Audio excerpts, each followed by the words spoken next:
عزيز من بلدنا تنفصل. لازم ضروري الانفصال ده مطلب حاليا هم شغالين عليه. عايزين انه انت تقتنع بانه البلد دي مشاكل الحقيقية وجود جزء من البلد متمرد على نظام المركز. عايزين يقنعونا انه الجماعة في دارفور وفي كردفان ديل مشاكلهم كثيرة، والحل الوحيد انه نحن نفصل البلد وهم يمشوا زي ما مشى الجنوب. دي الفكرة يا اخواننا العامة. ليه؟ لانهم اقتنعوا انه في نسبة كبيرة بتاعت وعي، نسبة كبيرة بتاعت وعي عرفت الناس بحقيقة الكيزان. وطبعا كلنا عارفين ان القوى المدنية ما شاء الله يعني ربنا دائما بينصرها في وش المنافقين. ترفع شعار الإسلام ولا تتأدب بأدب الإسلام. يعني انت اصلا ما عندك علاقة بالإسلام، انت بتقول هي لله لا للسلطة ولا للجاه، وانت في غرارة نفسك عارفة هي ما لله، هي للسلطة وللجاه. انت جربت تقعد في زي ما بيقولوا في الكنبة،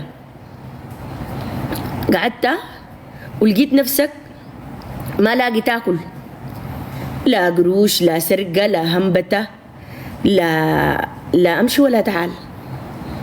فهمت؟ لقيت نفسك كده فقلت تاني ترجع تسرق تاني. لكن يا كوز يا كلك طبعا يا اخوانا لو لاحظتوا الكيزان شكلهم واحد، تلقى جضوم وكروش واشكال قبيحه، عرفتها، ودقن والحاجات دي. يعني طبعا دي عده الشغل، يعني اصلا دي عده الشغل. تلقى عامل الدقن وتلقى الكرش وتلقى الجضوم ووشه انعم من ضميري او ابيض من ضميري. دي يا اخوانا مواصفات الكوز. والله عدة الشغل اقسم بالله انت لو لاحظت لهم كده جيبهم كده من اصغر وتحنيور لحد اكبر وتحنيور. لو لاحظت بتلقى شنو؟ الجضوم وبتلقى الدقن، ايوه، وبتلقى الكروش. يلا ده شكله العام عدة الشغل. دي مواصفات الكوز. وزمان تلقى شايل لابسه الاشتراكيه وشايل شنطه تمكنا، عارفه حرامي كبير. هناك بدل تقول كلمه حرامي انت اختصر الموضوع وقول كوز. طوال الناس بعرفوه. يعني قال لي تقاصد انصار، لا لا لا لا ما كيف انصار سنه، لا لا لا لا صار السنه ديك ما بقصروا الجلابيه، لا لا لا لا ده لا، بتلقى الجلابيه بتلقى الاشتراكيه، عرفتها، الجلابيه طويله وأي شيء والاشتراكيه، عرفتها. لكن عنده ميزه، لازم يكون عنده كرش ولازم يكون جذومه زي حسين خويلي كده مثلا وكده. يعني لو لاحظت دي والله دي عده الشغل. وتلقى لابس شنو؟ تلقى ساوي الدقن، عرفت، ولا شايل له سبحه، اشترى له سبحه. قال وسيمين اللي يقول وسام، وزول عنده كرش وعنده زي ما بيقولوا جذوم. ده دي وسامه شنو؟ هو فرق شنو يعني من النساء؟ مع ان النساء يعني جميلات، لانه يعني حتى اذا وزنها زايد او كده فده نوع من الجمال. يعني جمال المرأة العربية زمان كده لازم تكون تمشي الهوينة والكلام ده. لكن ما قالوا الرجل يمشي الهوينة، دي اللي عندنا احنا، اللي عندنا عند الكيزان. يعني الرجل يمشي الهوينة ده بس عندنا نحن. لا ما كان عنده، لا لا لا، رغم ان انا ضده. الدكتور الترابي رغم ان انا ضده تماما لكن ما كان عنده كرش، عرفتها. ولا شنو؟ وحاط الله تل.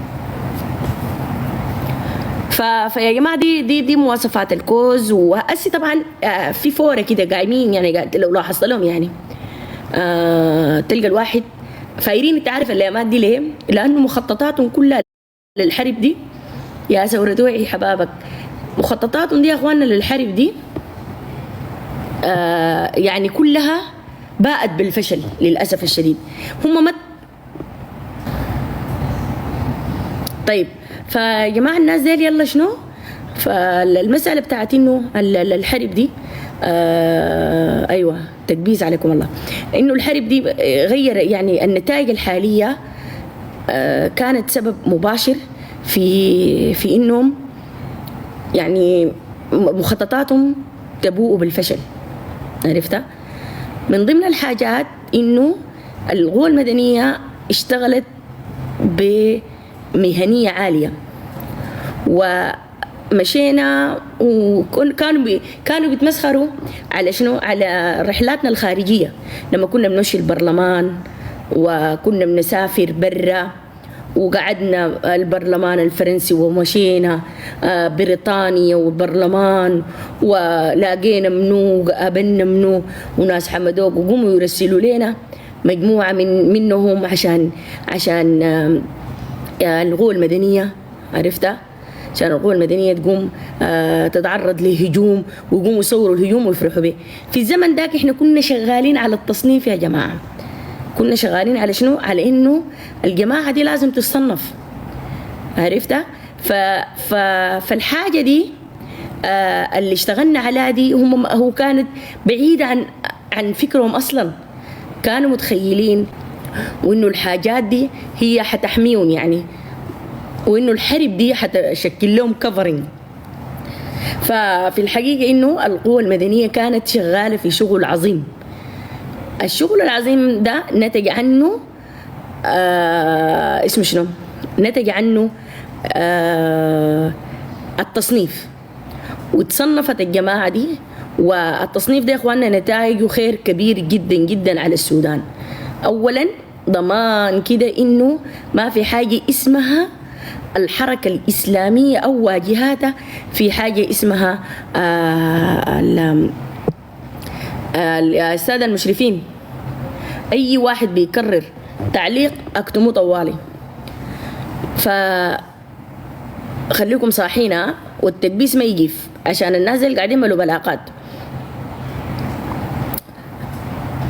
كمبال تعال فوق ورينا الكيزان جننونا كيف. تعال دايرينك، تعال كده دايرين نعرف الكيزان جننونا كيف. جننونا هم ولا جننوهم نحن رحكة؟ تعال يا كمبال قدم. دارين اخواننا جانا كمبال مدردق لغاية عندنا. عرفتوا؟